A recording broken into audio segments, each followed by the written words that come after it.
I'm blessed to receive a scholarship offer from. Wait a minute. You really didn't offer me?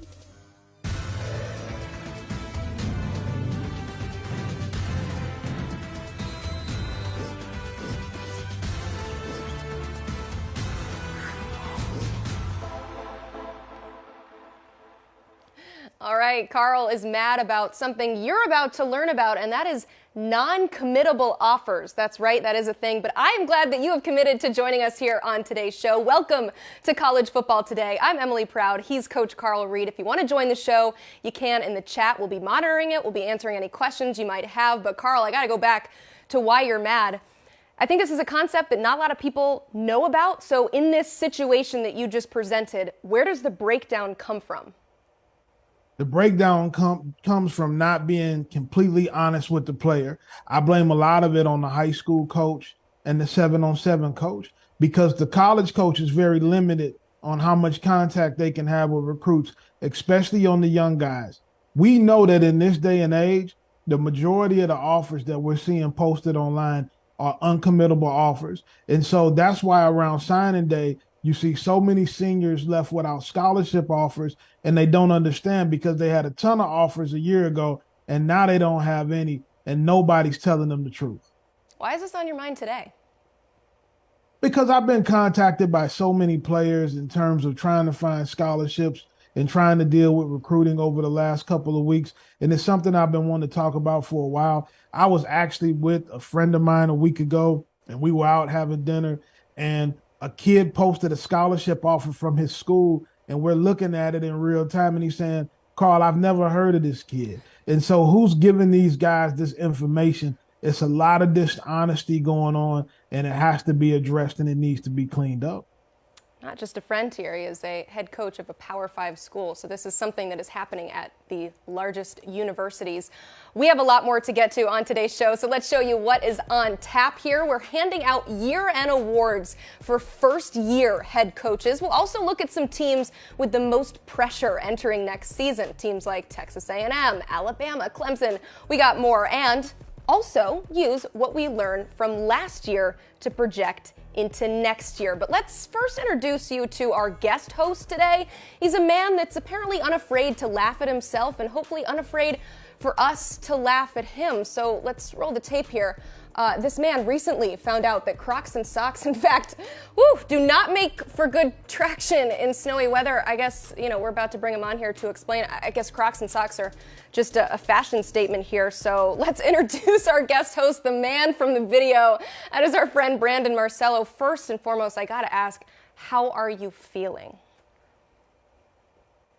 Thought the ankle was bummed a little bit. I want to blame myself for that. I take full responsibility.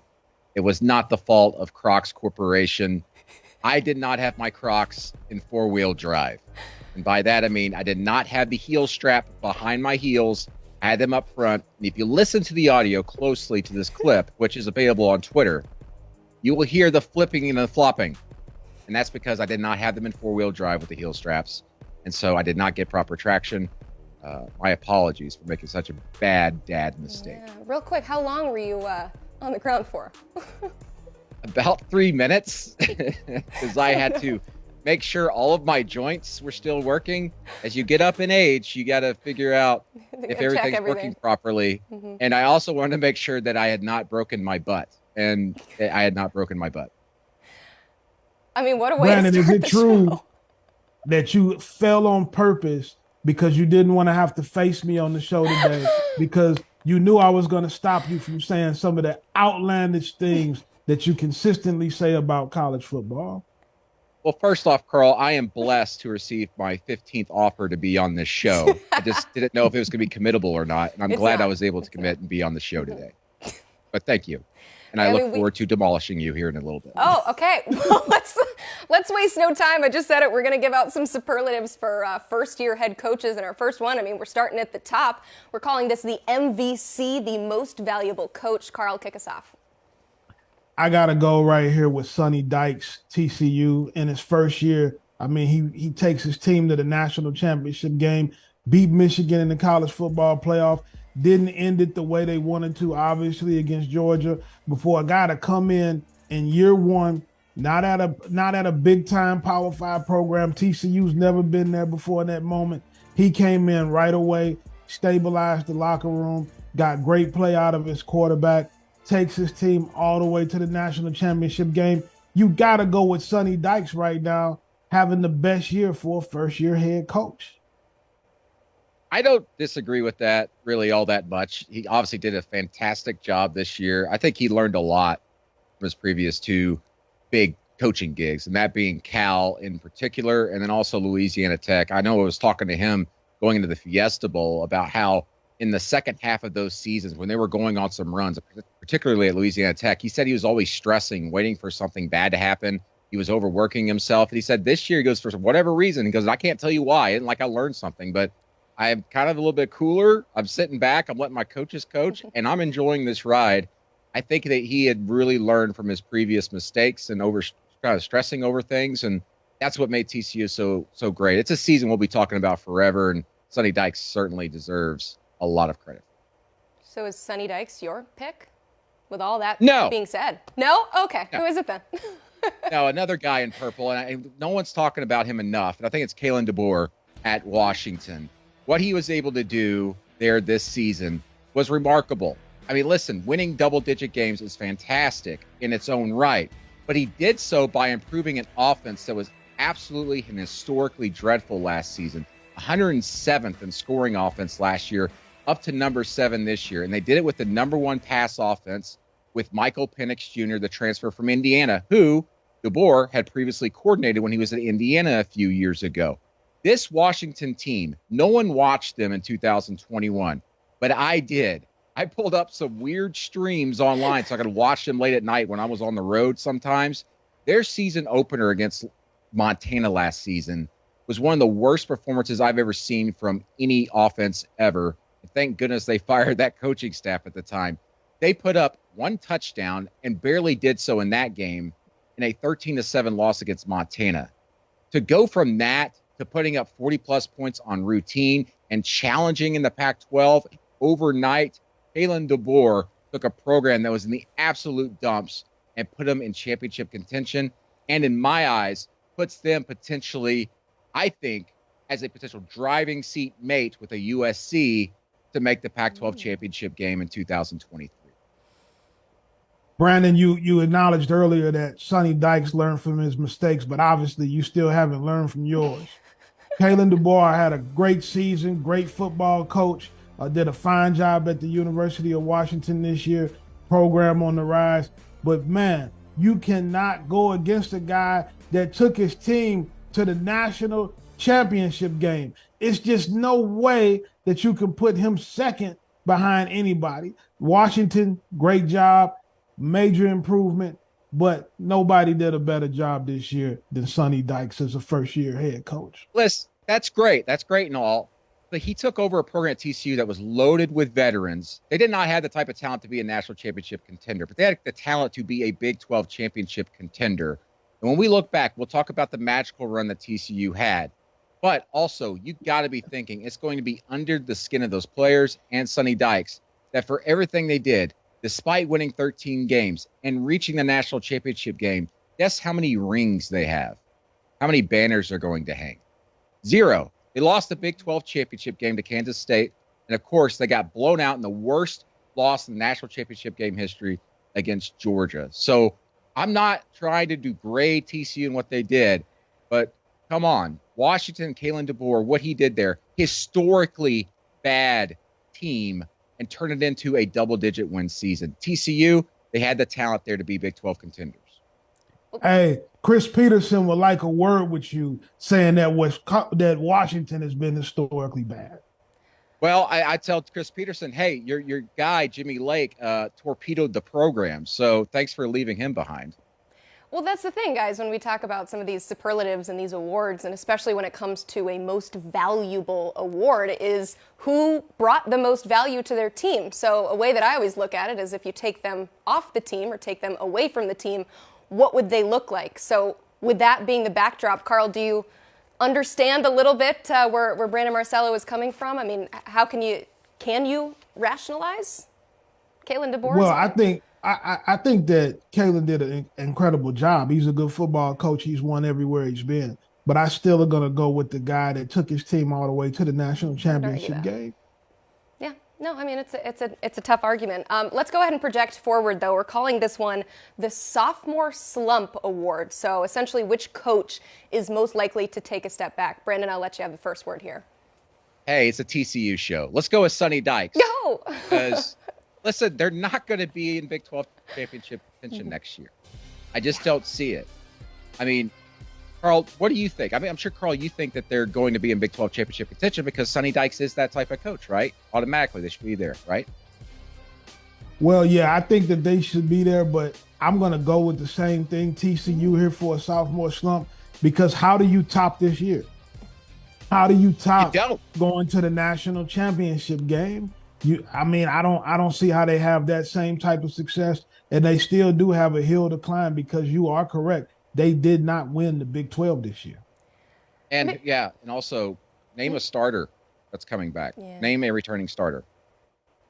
Yeah, no, it's pretty tough, and we know that they're in play for potentially transfer quarterback, or that there's a lot of positions that still need to be filled when it comes to TCU. But is this just the easy answer, guys? Just saying TCU because there's no way they could possibly top it. I mean, what do we consider a slump if in reality they fall short of a national championship? Is it automatically a slump? What's a slump for TCU?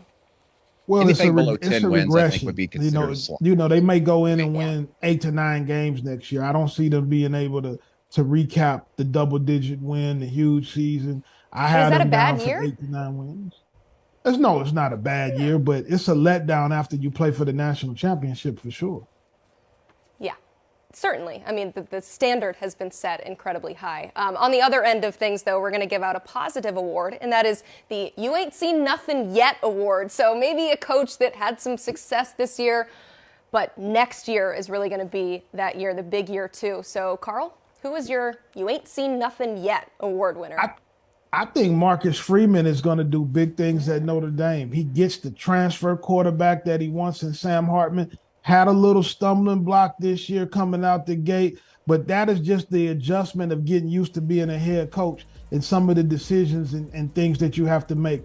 They were kind of down offensively this year, struggled to score at times, but they've got a big-time quarterback coming in, and you add that to the way Marcus Freeman can get his team to play defense. And, man, I think that Notre Dame, things are going to be really looking up going into year 2 of the Freeman era in South Bend.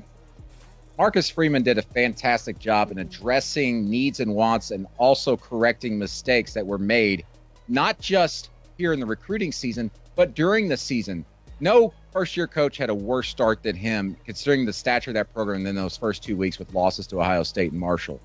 But to me, he corrected. He realized the defense was going to be the strength. He realized they didn't really have what they needed at quarterback. So they got through the season and won games and did so in a rebound and nice way. And by the way, not a lot of people have been talking about that bowl game against South Carolina. I was very impressed with the way the coaching staff handled the preparation for that and building things up going to the future. And then the recruiting trail, you just mentioned it, Carl, the transfer portal, they brought in a quote-unquote record for the school there with 6 transfer additions. And Sam Hartman, of course, being the big one. They didn't just go get guys they wanted or saw and just said, oh, we need those guys. They're stars. They went and got guys that would help them immediately, that were filling positions of need. The thing that kind of gives me a little bit of a question about saying that he's going to make a big jump in year 2 as a head coach is, what does that offense actually look like with Sam Hartman? At Wake Forest, they ran that slow mesh offense, which was awesome to watch for me because it was so slow in developing. You always kind of felt like he's going to pull the ball out of the gut of the running back. You might see a fumble or something, but you can't disagree with the results. The guy threw for almost 8,000 yards in the last 2 seasons, leads the ACC all-time at career passing touchdowns. But what does the offense look like with him at Notre Dame? I don't think they'll run that slow mesh, but I'm with you, Carl. I think that they're on the up and up. I love the decisions that Marcus Freeman made, but I'm a little hesitant there just because I'm not so sure what the offense will look like with Sam Hartman.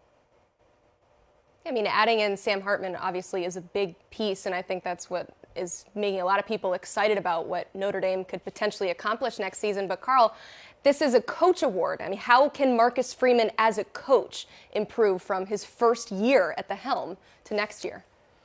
He can do exactly what Brandon just questioned him about. He can make sure that offensively they have a system in place and they make the adjustments that best utilize Sam Hartman's ability. One thing that all the great coaches do, they don't use a cookie cutter approach, one size fits all. You evaluate all the tape from Wake Forest, you evaluate Sam Hartman's skill set, and you build the offense around the guy that you went out and brought in to lead you to the big time. How do you fix, though, and how do you replace your career sacks leader and all that they're missing on defense, though, with Notre Dame? And that's Marcus Freeman's bread and butter. I'm not actually worried about that all that much about the offense. I do think they will put up some numbers. I'm just wondering what it looks like in crunch time. And then defensively, they do lose some pieces.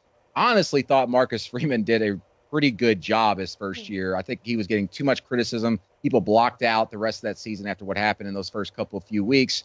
I thought he actually did a pretty tremendous job. So, I mean, kudos to Marcus Freeman. And again, he adjusted during the season. And then the recruiting season, I thought he did a killer job with that.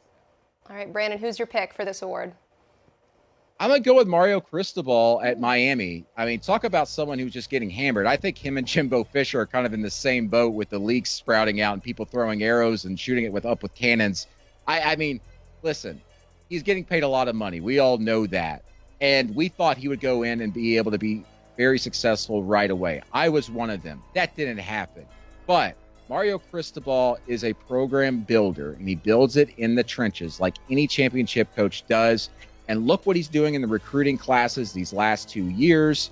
They're bringing in not only blue chip players across the board, they're number 7 in the 24/7 sports composite right now, but they're bringing in big time offensive and defensive linemen. Their top 4 signees in the latest recruiting class, they're going from the outside in.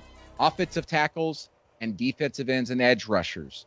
He's getting those big boys in on campus to build a championship type offensive and defensive line. And I'll also say this, I think they're going to look good in year 2. I don't think that potentially they will look like a 9-win team or even a 10-win team. I think people are still going to be criticizing him. I don't think they're going to look very good this year. I think they get to a bowl game, but year 3 to me, based off the recruiting, the development, and the coaching staff they have there, year 3 for Miami is when they will be in ACC championship contention and potentially in contention for a playoff spot. My big question is are the boosters there and the fans there going to be patient enough to consider, hey, year 3 is kind of when things we need to get going? With all this NIL money flying around, the new football facility that they're building right now is going to be open in a few years. I'm not so sure everybody's going to be so patient, but I would say year 3 is when the results are going to start showing up. And you haven't seen anything yet with Mario Cristobal, because that guy, he's a program builder. The reason why, a big reason why Oregon was so successful last year without him is because of the pieces he left there from the recruiting trail. All right, we got a nomination here from Andrew in the chat. Says Dan Lanning is getting his You Ain't Seen Nothing Yet award. He'll have his defense locked in next year, and with Bo Nix back, the Ducks are going undefeated. He says, though, till they get smoked in the playoff. Carl Reed, what do you think about Wait, no, Brandon's like, I gotta go. They lose 4 offensive line starters. And Bo Nix is notoriously been very untrustworthy of offensive linemen dating back to his career at Auburn. He went into Oregon with just an absolute loaded veteran front, and he had a lot of reasons to start believing in them and start playing better, and he did. But he loses most of those guys next season, and I think Bo Nix he's going to regress next year. He's not going to have the type of numbers he's put up this year, which was remarkable, but I just don't see it next season for Oregon. Brandon, in college football, the name of the game is replacing the guys that you lost. People lose guys every year. Mm-hmm. Lanning has recruited great, and he has addressed the offensive line, led by the number 1 lineman in the transfer portal this year, Johnny Cornelius, the transfer from Rhode Island. I'm with the guy in the chat. I think that the Oregon Ducks can make a huge run, and I think that they've recruited well enough to be in contention. Already a really good first year for Dan Lanning, so it's that question of how much greater can it get. Let's move to our next award. We're calling this one the Bad Taste Award, and I want to clarify this has nothing to do with their taste in clothing or music or anything like that. It's strictly which coach left a bad taste in your mouth after their first season as head coach. Carl, let's start with you. Who do you nominate? Well, I'm going with the guy that Brandon just talked about, Mario Cristobal at the University of Miami. And one thing that Brandon didn't address when we talked about the shortcomings of Miami this past season is what are they going to do offensively? Came into the season, Tyler Van Dyke is a guy that everybody talked about being a top draft pick, first round guy, and he was benched at some point and yanked. They look completely lost for most of the season on offense. Mario Cristobal is a Miami guy. He's one of the best recruiters in the country. He builds it through the offense and defensive line, but they've got more questions than answers right now offensively, and that's what we have to see for Miami to take a step in the right direction.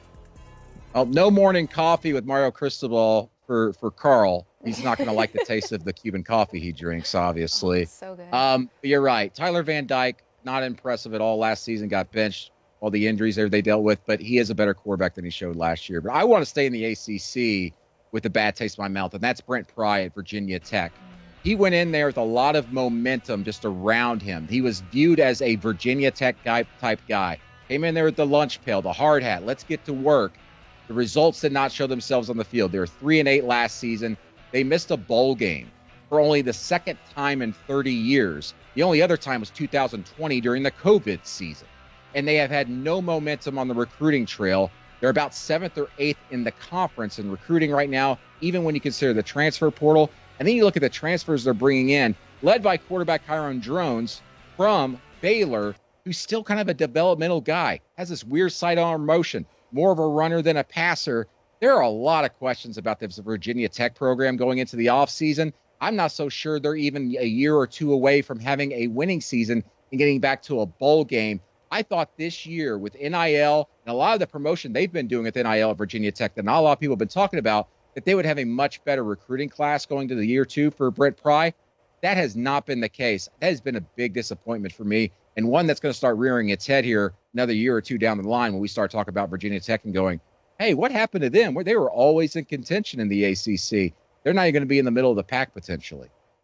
We're a long way away from Beamer ball, and Brandon, you're right.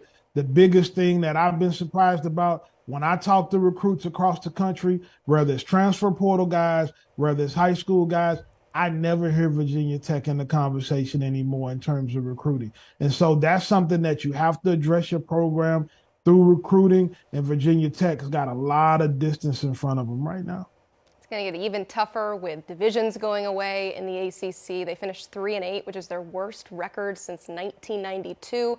This has nothing to do with football, but when I was researching Virginia Tech today, I typed it in Virginia Tech into Google, and the first question was, is Virginia Tech a Division I school? So definitely some bad vibes there if there's a lot of people on the internet questioning that. But again, this is year 1. There's a lot of things that they can improve from. Yeah, Brandon, that's not actual, real life, but the fact that that many people are Googling it. No. I was just going to say, when recruits see the VT logo, they used to strike fear into opponents, and you immediately knew what that is. You look at it now, and you're like, what's that stand for? Exactly. What if recruits are Googling Virginia Tech, and that's the first thing that comes up? That's not ideal, but... Emily, your mention's about to be in shambles from the Virginia Tech fans now with you dropping that bomb, that tidbit information. Getting on Google right now with their Cheeto-covered fingers. Who is Emily Proud? Who does she think she is? Cheeto-covered fingers. Okay, well, at that, we're just going to move on to a question here that we're getting from the chat. This is from Jason here. Do you see a team pulling a TCU and going on a Cinderella run next season? He's even decided to give it a name, the theme of this segment here. Who's your future Cinderella award? We've talked a lot about TCU, so let's just keep it rolling. Carl, do you have a pick for this award? I don't have a Cinderella pick right now. I think that we get back to blue blood football next year, and some of the top teams are going to be in contention. If you could call Florida State a Cinderella, because I think that they're probably the surprise team that's going to make the next step with the guys that didn't declare for the draft, the guys that they signed in the transfer portal. I would go Florida State as my surprise team, but I don't know if you can call a program like Florida State Cinderella. Yeah, I've been for the last couple of weeks saying Florida State's built to win the ACC next year. Mike Norvell's been doing a great job here the last couple of years of building that up. And they're the team to beat, I think, in the ACC going to next season. If you want to look at another team, but potentially as a Cinderella run, it's one I mentioned earlier, Washington. If they can get through that schedule and win the Pac-12, and they're capable of doing so because of that offense, they will be in the playoff next season. Carl is so disappointed in this Washington pick. I thought they had a great year. There's excitement. East Coast bias. They just gave the offensive coordinator a huge raise. You've got Michael Penix coming. I mean, there is excitement, right? Why the long face? I mean, is USC still in the? Did they lead to go to the Big Ten already? If they can tackle, let me know, and we'll get back to USC. Kyle Whittingham at Utah. I mean, come on. I mean, but Washington's got a lot of momentum. They ended the season on a seven-game win streak. You know, they beat Oregon, Texas. There's a lot of excitement there. Let's give out our final award though here, and that is what we're calling the has already been fired on the message board. So this is our own way of kind of saying a coach that's maybe on the hot seat, but it's really difficult to actually be on a hot seat after year one. So this is more just fan hot seat. Carl, start us off. Nobody has given their coach more smoke than the Florida Gators fan base. They are really all over Billy Napier. And I don't understand why. I guess, they lost a couple of recruits. Florida Gators expect to win national championships. But I think that Billy Napier is going to get that thing rolling and get it going in a good direction. But, man, his fans are all over him. I don't get it. You got to give a guy some time. You got to let him get a couple of his recruiting classes in. But we are in an age where nobody wants to give everybody time. Everybody wants it in the microwave. Nobody wants to wait on the oven anymore to heat it up.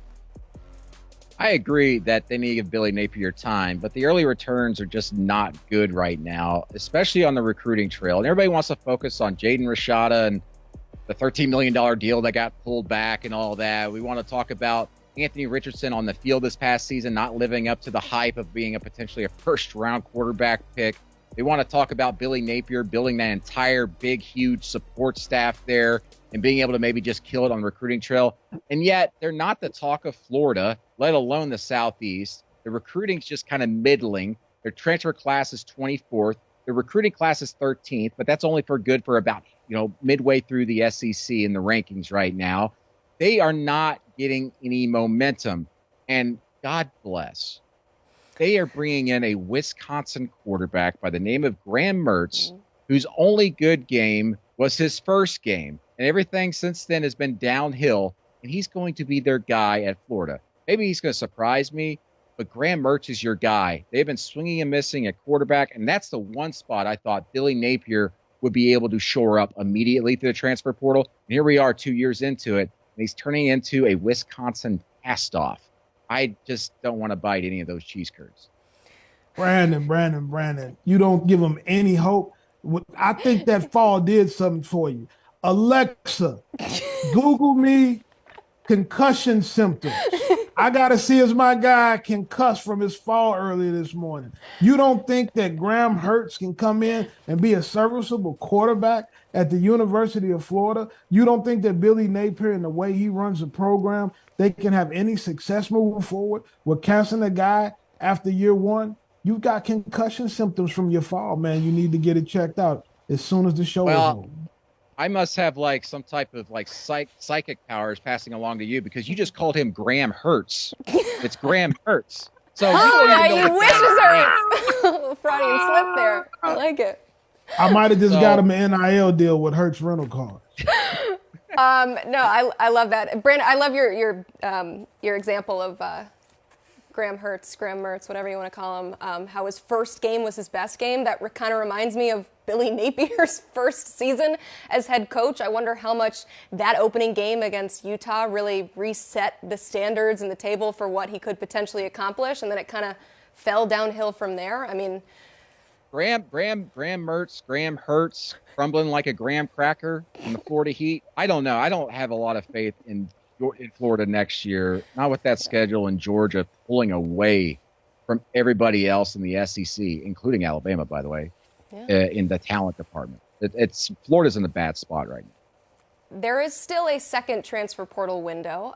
Keep an eye on maybe Ole Miss. They have a plethora of quarterbacks they could loan to their fellow SEC foe potentially. So roster building is not quite done yet. I want to bring up a name that nobody talked about, and I was kind of surprised. Brent Venables. Carl, I'll ask you, of all the awards that we've been giving out today, is there one that you think fits him the most? I think Brent Venables is going to have a really strong second year in Oklahoma. He's a big culture guy. And so he's going to always, in a situation where he's first year, he's got to weed some guys out. He might be really too tough for certain kind of guys to play for, but they have been doing a great job recruiting, have done a really good job in the transfer portal, addressing the offense and the defensive line. He's got a lot of energy, and those guys in the locker room there believe in him. I had an opportunity a couple weeks ago to talk to Walter Rouse, the tackle from Stanford who transferred to Oklahoma. People are really high on Venables. I think the Oklahoma Sooners are in a good position to really, really pick up and have a much better year this year. I think you're right that I did hit my head earlier, because I agree with you, Carl. They are going back into the trenches. Brent Venables, you look at this recruiting class and transfer class, loading up on defensive linemen. And then you mentioned on the offensive line, shoring up some spots there. They've got to be more physical. They got to get push up front. And they want to win a Big 12 championship this year and not go into the SEC on a down note. They want to win that Big 12 title and head to the SEC a year early in 2024 and be built in the trenches to compete in the SEC right away. Oklahoma, very much a concentrated effort to get better on the offensive and defensive lines. And Brent Venables has done that time and time again here on the recruiting trail. I think Oklahoma is going to contend for a Big 12 championship next season. Big jump up in progress for them. They definitely have to build a lot of momentum as they get ready to make the move to the SEC. I'm curious, though, Carl, in your opinion, why do you think we forgot about him on this segment, talking about first-year head coaches? Is that indicative, potentially, of what the season was? I don't think we forgot about him. I just think it's some other guys that, have done really good jobs and positioned themselves. Guys like Kalen DeBoer, guys like Sonny Dykes. There was a bunch of candidates out there, for some of these awards. And so I don't think that we forgot about the Sooners. I just think that it was some other guys that were in a different position, and their outlook might be slightly ahead right now, but Oklahoma's in a great position moving forward. Yeah, it was just kind of a season for them, and we still need to see what's going to happen with the Oklahoma Sooners. Not just a new head coach, but a lot of new faces, a lot of portal players left. So not a lot to work with Brent Venables. Hey, let's add in one more person to the party here along those same lines. When we talk about the coaches that are potentially on the hot seat, we do not want to do that this time of year in January. It is far too early to do that. So we're going to do a new segment here with our friend Brad Crawford here, called a pressure cooker team. So maybe some teams feeling the heat, not necessarily the coach. The coach obviously is a big part of all of this, but we're going to roll through some pressure cooker teams. And we're going to start here with USC. I know we talked a little bit about Lincoln Riley in the previous segment, but Carl, I'll start here with you. Where is Lincoln Riley feeling the most pressure as he enters year two? Well, obviously it's getting his defense shored up. He's got the Heisman Trophy winner at quarterback. And Lincoln Riley has proven over a long course of time that he can score points and he can score them in a hurry. He's got the best player in college football returning in terms of the quarterback position. And defensively, he decided to stick with Alex Grinch. And so they've got to recruit and they've got to figure out defensively how they're going to stop guys. They have addressed it by adding some guys in the trenches, which was one of their biggest weaknesses, the interior defensive line. And so I think that going in, everybody knows, especially after the bowl game against Tulane, that they have to address the defense at USC. Anthony Lucas, Jack Sullivan, two of the guys that they've added along the defensive front. And so they're hoping moves like that can show up their defense, because if they can get stops defensively, then it could be a special season for the Trojans. Yeah, Lincoln Riley is once again putting his reputation on the line by keeping Alex Grinch as his DC. And this current narrative that Riley's a coach who can't win a big game. Look, he's 0-3 in playoff games as a head coach. He lost a Pac-12 title game, lost the Cotton Bowl as a favorite in both those games this season. And I heard it asked recently, how much could this USC defense really improve over one season by changing coordinators? The answer to that is, if I'm Lincoln Riley, I see my playoff window is right now. Like you said, Carl, Caleb Williams is back, last year's Heisman winner, and before USC jumps into Big Ten play very soon. So USC needs to take advantage this season. And since he did stick with Alex Grinch, he has to go down with the ship if Grinch doesn't improve.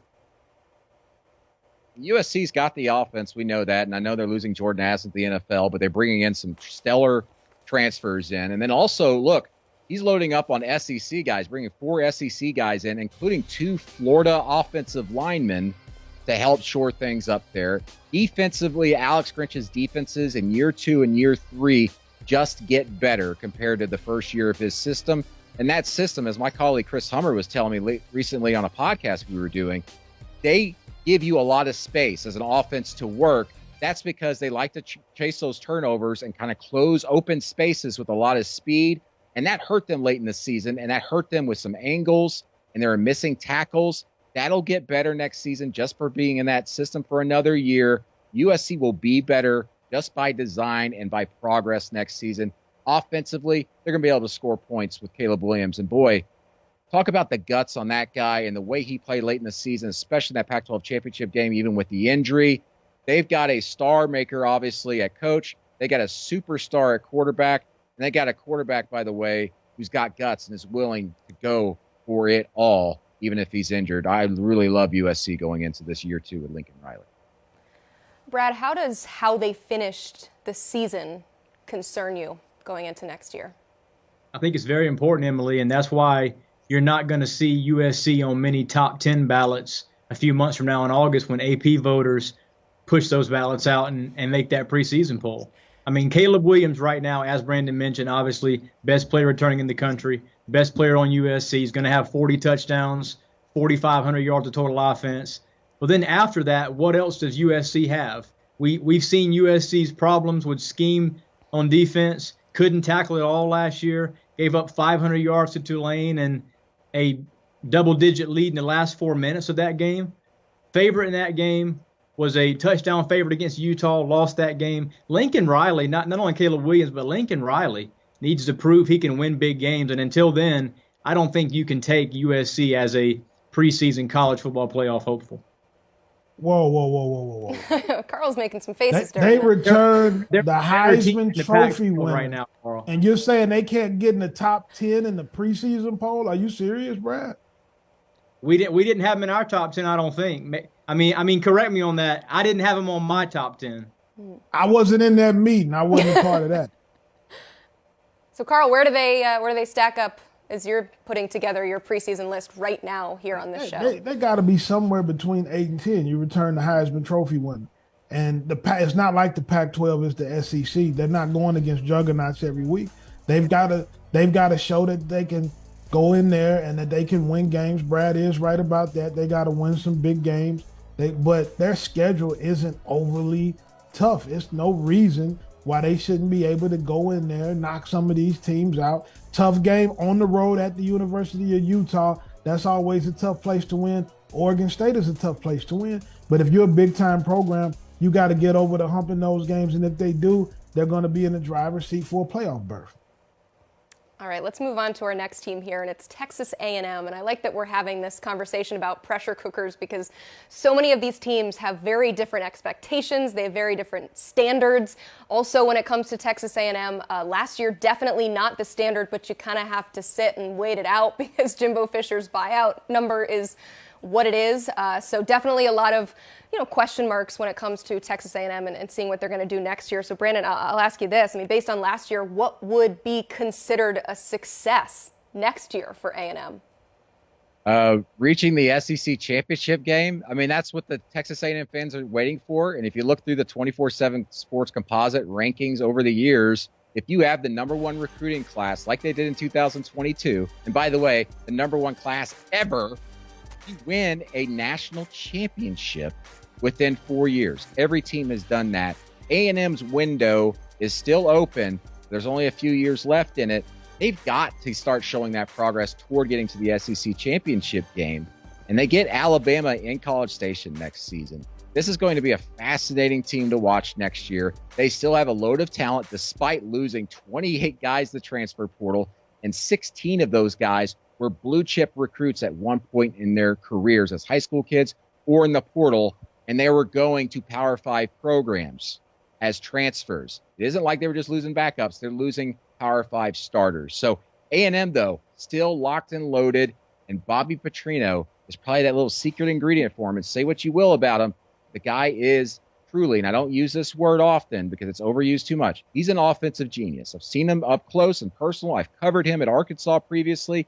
This guy legitimately has a photographic memory and is able to absolutely dissect and digest teams and eat them alive defensively. He can scheme against the best of them, even against Alabama when he was at Arkansas. His first series of script plays were fantastic. Were always just frustrate the hell out of Nick Saban. And boy, oh boy, Jimbo Fisher loves getting on Nick Saban's skin. This year, I think they can contend in the SEC West, and they should. And the expectation is to get into an SEC championship game. Will they do that? I don't know, and that's the problem. What do you think, Brad? Will they? I just love how every coordinator hire at a elite program is now a offensive mastermind, a guru, master play caller. Look, like Emily said, there's 70 million reasons why Jimbo Fisher can't afford another face plant in College Station. Texas A&M can't afford it. No program in the country, like you said, Brandon, saw more player departures from the portal. But I think the key here that really no one's talking about is, can A&M get elite quarterback play? That's what it takes to win the SEC, to compete with Alabama and LSU, two better teams, by the way, in the same division. And we're assuming a big assumption here, too, that Bobby Petrino will improve let's face it, wretched offense last season, but play under center is vital. I think the complaining is going to continue in College Station if A&M wins anything fewer than 9 games. I know Brandon's really high on them. Probably has them top 15 from the sound of it as a SEC title contender. But I sold my stock on A&M before the 2022 season. I'm not ready to buy it back yet. If you pay a guy $100 million, you expect him not only to win the SEC, you expect him to win the national championship. And that's why they went and paid Jimbo Fisher that type of money. We know how bad they were on offense a year ago. Bobby Petrino, you hope, fixes that. Great developer quarterbacks. Brandon talked about how good he is on offense.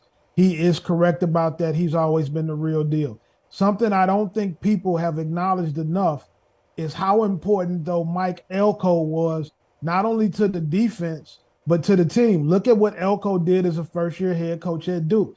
That was the biggest loss in the program. And I don't think that they replaced Mike Elko's leadership, the way the kids felt about him, the way his culture was on the defensive side of the ball. I think that was the biggest loss that people don't talk enough about, is what Mike Elko did for Jimbo Fisher in the Texas A&M program. And the offense is easy to point at, but Mike Elko had a major impact on that team. And you saw what he did at Duke as a first-year head coach. And he just took Tyler Santucci with them from Texas A&M, who was another elite recruiter of those guys, and took him to Duke. And so I think that those issues on the defensive side of the ball, losing who has been his top 2 recruiters in Elko and Santucci, I think that those are huge losses that have A&M still in a weird space. Well, now that it looks like Carl and Brandon are back to being friends again and agreeing on things, I'm going to throw a wrench in this here from our friend Jason in the chat. He said, most pressure. Give me Georgia. Got to pull off the three-peat. Am I out of pocket thinking that? Carl, your response. Yes, man, you're out of pocket. You're completely out of pocket. It ain't no pressure coaching the best kids in the country. He has one of the softest schedules going into year 3, and he's chasing history. It's internal pressure. But the University of Georgia, back-to-back national champions, you can't even compare the kind of pressure that they have compared to Texas A&M. Texas A&M has that kind of pressure where you might need a new address if you don't get it done. Kirby Smart can run for governor in the state of Georgia right now. He probably will win. He's already getting laws changed there. He got the Sunshine Law there changed with FOI requests. I mean, he can get anything done in Kirby Smart, but I'm with you. I think that there's actually a little bit less pressure on Kirby Smart going into this year. Still a lot, but they're the top dogs for a good reason. And as I said, that gap is widening right now. They have got so much talent, and dare I say they might be a little bit more explosive in the passing game offensively with a different quarterback there. And I think the defense isn't necessarily going to take a big step back next season. Georgia, I mean, goodness gracious, they should be contacting Pat Riley, the NBA, the Chicago Bulls, whoever owns the three-peat slogan, the trademark on that. I remember that being a big issue, because Georgia is the favorite to do so this year, again, for a big reason. They just have much better talent, and they're just going to beat the crud out of everybody on that baby soft schedule until they go into the SEC championship game. And even then, as we've seen, they can face any type of offense, any type of defense, and they're just better everywhere. This is back-to-back years now where Georgia arguably, in terms of being elite, has the easiest schedule in college football for a top 10 team. Georgia's only game against a ranked opponent at Tennessee, and that comes in November. They're going to have 10 weeks to sort out this quarterback controversy. Obviously, losing A.D. Mitchell to the portal was huge. They replace him with Dominique Lovett, who's probably going to have a 1,000-yard, 10 to 12 touchdown type season from the slot. So I like what Georgia has coming back. How could you not, with the most talented roster in college football? And as we've all mentioned, this schedule sets up for another 12-0, where Georgia's toughest game is not going to come until December when they got to play Nick Saban. All right, Whoa. Jason. Okay, Jason. Whoa, you just snuck that one in. You just crowned Alabama in there. We ignoring LSU a little bit there in the West. We're ignoring Texas Bama. A&M for sure, but LSU is a threat. Another tidbit on Georgia. If you're a Georgia local and you get pulled over for speeding, all you got to do is tell the cop that you're on your way to pick up a recruit to visit Kirby Smart. They're going to let you go. That's how much they love football down there. Okay, that's a hot tip there. Thank you for that, Carl. And thank you, Jason, for submitting that great question. It spurred a lot of good conversation. Let's keep it moving with our pressure cooker teams. Brad, you talk about what an offensive coordinator can do. I look directly at Clemson and what they're doing. A big move from Dabo Swinney in firing Brandon Streeter and bringing in Garrett Riley, the former offensive coordinator at, those TCU Horned Frogs that we talked extensively about at the beginning of this show. So I'll start with you. Let's start with Carl on this one. I mean, what did that move, the move to bring in Garrett Riley, what did that signal to you about just how serious Dabo is going into this next year? It signaled to me that Dabo Swinney is all in and put his chips in the middle of the table on winning the national championship. Great young quarterback coming through the system in Cade Klubnik. Going and getting Garrett Riley is a shrewd move. And to do that, he had to let a guy go who played for him, who's coached with him for a long time. Don't think that that's a situation that he thought of lightly. But that move to me showed me that Dabo was all in on trying to win a national championship. And he still feels like he's one of the major players in college football. And he wants Clemson to be right back at the top of the mountain. He's tired of everybody talking about Florida State. And he's definitely tired of everybody counting Clemson out. I published a piece saying that Florida State was going to beat Clemson and win the ACC in 2023, and Clemson was going to be even a little bit worse than they were this past year. 2 hours later, might as well have been 2 years. 2 hours later, Garrett Riley gets hired at TCU, and by TCU, I'm going, oh no. What? That's up for me to forever be frozen in time. That Clemson's going to make big mistakes with this offensive coordinator hire. This was the best assistant coach hire in all of college football this offseason on the coaching carousel. We've had more than 400 coaches come and go in the coaching carousel so far by my count. This is the best. He's going to change things and turn things around there. The issue for Clemson has been the lack of elite receivers. Well, they have two great ones that were coming in last year for younger guys. Now they get an extra year of development, and Garrett Riley's coming in, and he just schemes guys open. Go ask Quentin Johnston at TCU how your numbers can go up. Boy, I can't wait to see Clemson this next year with Cade Klubnik at quarterback and with Garrett Riley calling things. Dabo Swinney, I thought, was just content to just sit there on his front porch in his rocking chair with his, country boy attitude and just go, we're just doing what we're doing and ride off and, get his big contract. But he said, you know what? I'm done just promoting guys and having all my yes men, coordinate for me. I'm going to go get an outsider and someone that I just really respect to call my offense, and I'm going to stand out of the way. And I can't wait to see how this works out. It made Florida State and Clemson 2 huge heavyweights in the ACC next year. It's going to be great to watch. So I'm high on Clemson, Brandon. If you remember right, a couple weeks ago before they hired Garrett Riley, I said a team outside the top 10 who's a title threat would be the Tigers. Now they hire them. I know you say Clemson was fading. I'm going to give you a pass on that. Now they've got Riley in the fold. Maybe Dabo Swinney is quietly feeding off everybody selling their stock on Clemson and in favor of FSU and the ACC. They're going to be a lot better on offense, not only because of Garrett Riley's arrival, but because they got a better quarterback now almost by default. Nothing against Uiagalelei, but we saw what he did against good teams, and he was average. So now you have a play caller who knows what he's doing also with that scheme. He's going to scheme guys open. I know wideouts are a big question right now at Clemson, but you're going to see better production there. The schedule's not easy by ACC standards, believe it or not, but I think most of Clemson's difficult games do come at home in Death Valley, where they're 40-1 the last 6 or 7 seasons. So I don't see Clemson fading just yet. The stock I bought on Dabo a couple weeks ago, it's already starting to raise a little bit. Well, you know, Clemson is a program that expects to compete for national championships, and that's why a guy like Garrett Riley, who's playing in the national championship game at TCU, decides to go to a place like Clemson. I'm expecting big things offensively and Clemson to score a ton of points next year. They're going to have a solid defense again. I think Clemson is going to be a major problem in the ACC next year.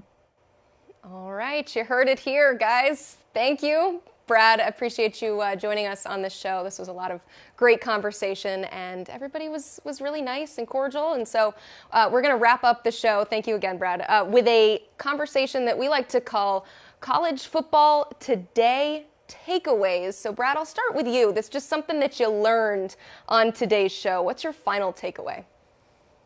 I learned that some of us are high on Alabama and some aren't. Nick Saban, look, Alabama's fan base wanted both these coordinators out after the season. They got their wish, right? So now these same group of fans have to hope Nick Saban pulls all the right strings here and hires perfect fits for his program, because Bryce Young ain't walking through that door.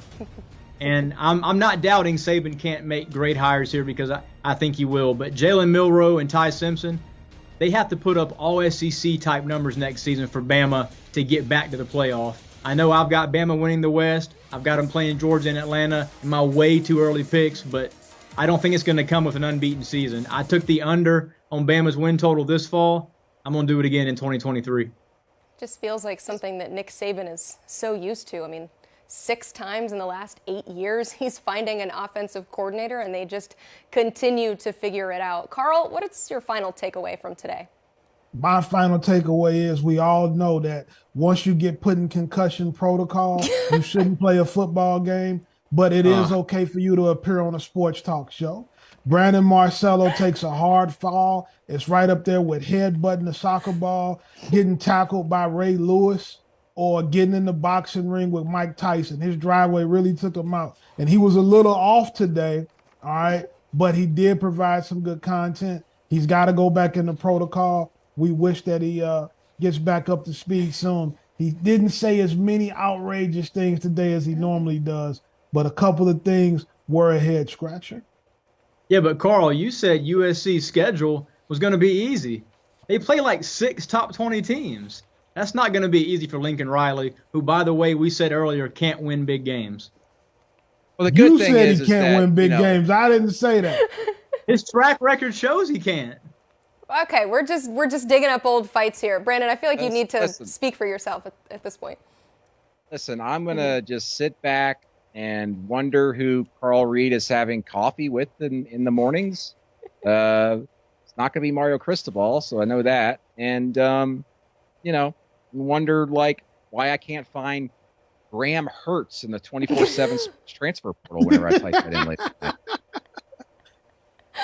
Is that your final thought?